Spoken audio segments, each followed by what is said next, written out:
창세기 백문백답 창조주간 셋째 날. 여러분의 구독, 좋아요, 알림 설정은 이 사역에 큰 힘이 됩니다. 안녕하세요. 김홍석입니다. 오늘은 창조주간 셋째 날에 대해서 살펴보겠습니다. 창조주간 셋째 날, 창세기 1장 9절이 시작되면서 동그라미가 있고요. 14절이 시작되면서 동그라미가 있죠. 그게 13절에서 끝났다는 거죠. 창세기 1장 9절부터 13절까지가 하나의 문단으로 구성되어 있고 셋째 날에 대한 서술입니다. 하나님이 이르시되 천하의 물이 한 곳으로 모이고 묻이 드러나라. 묻, 육지죠. 하시니 그대로 되니라. 하나님이 묻을 땅이라 부르시고 모인 물을 바다라 부르시니 하나님이 보시기에 좋았더라. 하나님이 이르시되 땅은 풀과 씨 맺는 채소와 각기 종류대로 씨 가진 열매 맺는 나무를 내라 하시니 그대로 되어 땅이 풀과 각기 종류대로 씨 맺는 채소와 각기 종류대로 씨 가진 열매 맺는 나무를 내니 하나님이 보시기에 좋았더라. 저녁이 되고 아침이 되니 이는 셋째 날이니라. 우리가 이 셋째 날에 대한 서술 속에서 딱 어떤 형식을 갖추고 딱 강조되면서 드러나는 문구가 있죠. 하나님이 이르시되 뭐뭐뭐뭐 하시니 그대로 되니라. 하나님이 보시기에 좋았더라. 하나님이 이르시되 뭐뭐뭐뭐 하시니 그대로 되어 하나님이 보시기에 좋았더라. 이 말씀이죠.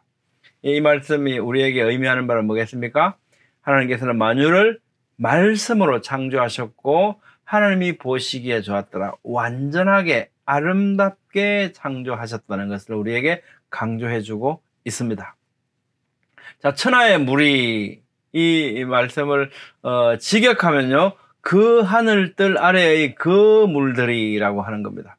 제가 여기서 좀 강조드리고 싶은 것은 정관사에 대한 하에 대한 겁니다. 영어로 the이죠. 여기서 그 하늘과 그 물이라고 한 것은 바로 둘째 날의 그 하늘과 그 물이라는 말씀이겠죠. 앞에 뭔가가 서술된 말씀하신 것이 있고 이어서 그 하늘, 그 물 이렇게 말씀하고 계십니다. 한 곳으로 라고 할 때 이 에하드라고 하는 단어가 원래 이제 하나 원이지만요. 또 문맥에 따라서 서로 또는 동일하게 일제히 일일이 함께 등의 의미로도 사용되고 있습니다. 성경에서는요. 따라서 천하의 물이 한 곳으로 모여 하나의 바다를 이루었다. 한 곳으로 모였으니까 바다가 전체가 통으로 하나라고 하는 의미가 되기도 합니다. 또 한편요, 물들은 물들끼리 모이고 땅과 경계를 이루어서 자기 영역을 지키게 됐다. 이런 의미로 이 에하드라고 하는 단어가 사용되고 있다라고 이해할 수 있습니다. 이게 서로 일제히 동일하게 이런 의미를 갖고 있거든요. 자, 모이고는 함께 묶이다라는 의미인데요. 이게 미완료형으로 사용되었습니다. 여기서 의미가 있다는 겁니다. 우리말로는 이해하기가 어려운 거죠. 나타나지 않는다는 거죠. 히브리어 원어를 보면 이런 의미가 있기 때문에 함께 나누고자 하는 겁니다. 이것은 미완료형이라고 해서 앞으로도 계속해서 물이 제멋대로 흘러가는 것이 아니라 한 곳에 모여서 일정한 범위를 이루게 될 것이다 라고 하는 것을 의미하고 있습니다. 원어는 그런 의미를 담아서 우리에게 표현해주고 있어요. 하나님께서 물의 영역을 한정시키시고 자연계의 질서를 정하신 거죠. 이렇게 되어 있으라고 하신 겁니다. 쓰나미가 나서 온통 난리가 나는 것 같지만 그러나 언제나 한계가 있다. 그 정하신 한계까지만 허용되어졌다는 겁니다. 자, 묻이 드러나라 할 때 묻, 야빠샤는요. 이건 이제 드라이랜드, 마른 땅을 의미하거든요. 이렇게 셋째 날 묻이 드러나라 하심으로써 어떻게 됐습니까? 자, 첫째 날 하나님께서 천지를 창조하셨다. 땅이죠. 에레츠. 이게 이제 땅이 모두 물 속에 잠겨 있었잖아요. 둘째 날 또 물과 물 사이에 공창이 있으라 그랬지만 공창 아래에 물 속에 여전히 잠겨 있는 이런 상태의 땅이었지 않습니까? 전부 물 속에 잠겨 있었거든요. 근데 이제 드디어 셋째 날에 이르러서 그 땅의 일부가 그 물 밖으로 나와서 육지를 형성하게 됐습니다. 땅은 첫째 날 창조되었으나 육지는 셋째 날에 형성되었습니다. 근데 우리는 어떻게 이렇게 많은 문서들에 보면 마치 셋째 날 땅을 창조하신 것처럼 이렇게 표기된 부분이 있어서 우리는 이걸 잘 구분할 수 있으면 좋겠습니다. 그대로 되니라. 하나님이 이르시되 그대로 되니라. 이 문구 아까 살펴봤습니다만 하나님께서 만유를 말씀으로 창조하시는데 말씀하시는 대로 즉각 그대로 되었다는 것을 반복적으로 강조하고 있습니다. 바 예히 캔 그대로 되었다. 이 바가 붙어갖고 말씀하신 즉시 그대로 이런 의미를 함유하고 있습니다. 이 단어가요.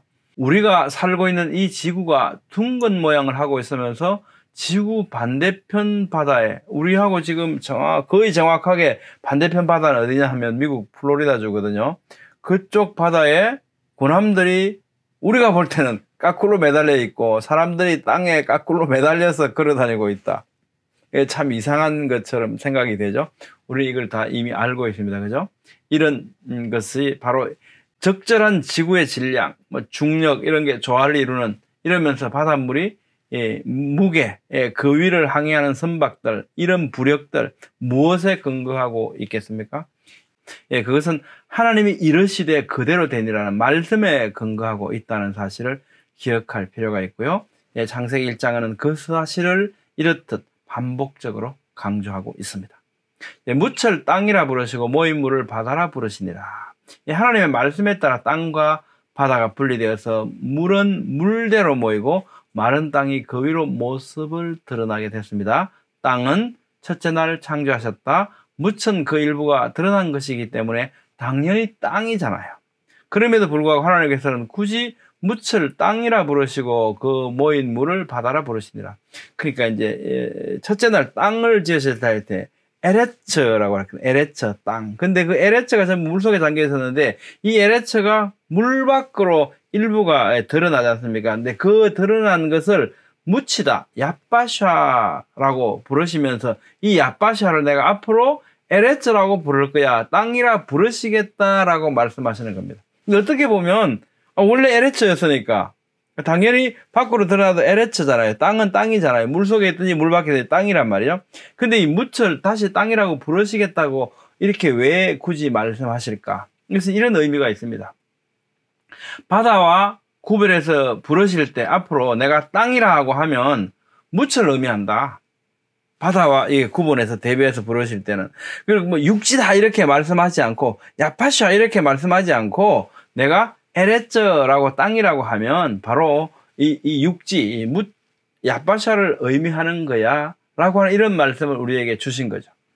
즉 물속에서도 땅이 있지만 바다와 구분해서 부르실 때 내가 땅이라고 하는 것은 그 무철 의미하신다는 겁니다. 이렇게 내가 앞으로 부를 거야 라고 말씀하신 겁니다. 이렇게 부르신다라고 하는 건 이건 무슨 의미가 있냐면요. 이게 부르다라고 하는 건 내가 통치한다, 다스린다는 의미를 갖고 있습니다. 성경적인 언어였어요. 우리가 사실은 일상생활 속에서도 이름을 누가 짓습니까? 아버지가 이름을 지어주지 않습니까? 우리가 역사적으로 볼 때도 파라오 느고가 그죠? 엘리야김을 이름을 너 앞으로 여호야김이라고 불러라 이렇게 해서 왕위에 이렇게 올리면서 여호야김으로 이름을 바꿔버리지 않습니까? 그 이름을 내가 지었다. 넌 내 통치 아래에 있다. 이런 의미거든요. 그래서 이게 뭐라고 내가 앞으로 무철 땅이라고 부를 거야 라고 하는 이 부르신다 라고 하는 의미에는 바로 이런 의미를 포함하고 있습니다. 자, 하나님이 이르시되 땅은 풀과 심했는 채소와 각기 종류대로 씨가진 열매있는 뇌물을 내라 하시니 그대로 되었다. 땅은 내라 이렇게 말씀하셨단 말입니다. 하아래처 그 땅이라 말이에요. 그 땅은 셋째 나라의 그 땅이죠. 즉 땅이라고 부르시기 한 물에서 드러난 뭇 바로 그 땅, 그 육지를 의미하는 거죠. 그 땅, 땅은 할 때 그 땅 내라, 싹을 내게 하라 이런 의미이죠. 내라. 이것도 이제 미완료형으로 사용되어 있습니다. 그래서 이것은 앞으로 지속적으로 땅에 여러 과목들이 자라게 될 것이라고 말씀하신 겁니다. 근데 이 말씀이 사실은 굉장히 중요합니다. 우리가 한번 생각해 보시죠. 풀이 무슨 능력으로 지하고 똑같은 풀을 계속 만들어내고 지가 나게 하겠습니까?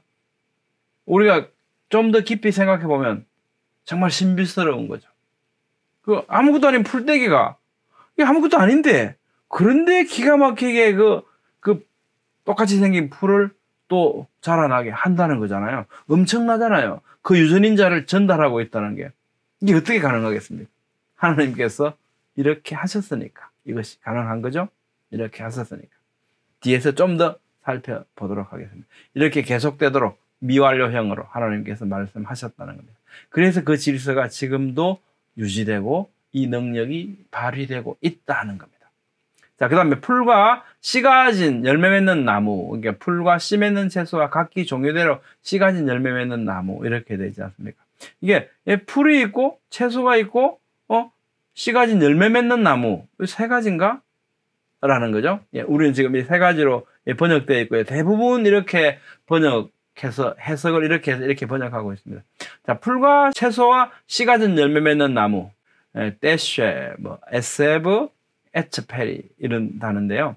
본문에 나오는 식물은 원어 성경을 어떻게 해석하냐에 따라서 두 가지로 볼 수도 있고 세 가지로 볼 수 있습니다. 그러니까 풀 앞에 나오는 이 단어가 씨 맺는 채소하고 열매 맺는 나무 이걸 전부 다 통괄해서 통칭하는 단어인가, 아니면 풀이 있고 채소가 있고 과목이 있는가, 이런 의미입니다. 근데 그 구약 헬라어 역본인 70인역에는요 이를 두 부류로 해석했어요. 그래서 우리가 요즘 영어 성경 많이 보는 영어 성경이 NIV이지 않습니까? 킹제임스도 또 전통적으로 우리가 많이 봐왔지만요, 또 NIV 또 많이 봅니다. 자, 그러면 이 영어 역본 NIV는 어떻게 되냐? 여기도 마찬가지로 70인역 번역처럼요, 풀, 즉 씨 맺는 채소들과 그 안에 씨 가진 열매 맺는 땅의 나무들, 이렇게 번역을 하고 있거든요. 그러니까 두 부류로, 이게 풀이라고 하는 단어가 전체를 아우르는 이런 의미로 해석하기도 합니다. 하지만 대부분 번역본들은 우리말 성경과 같이 세 가지로, 이렇게 세 부류로 해석을 해 왔습니다. 풀과 채소와 과목, 이렇습니다. 자, 풀, 떼쉐라고 하는 풀은 하나님께서 창조하신 식물 가운데 가장 먼저 언급되고 있죠.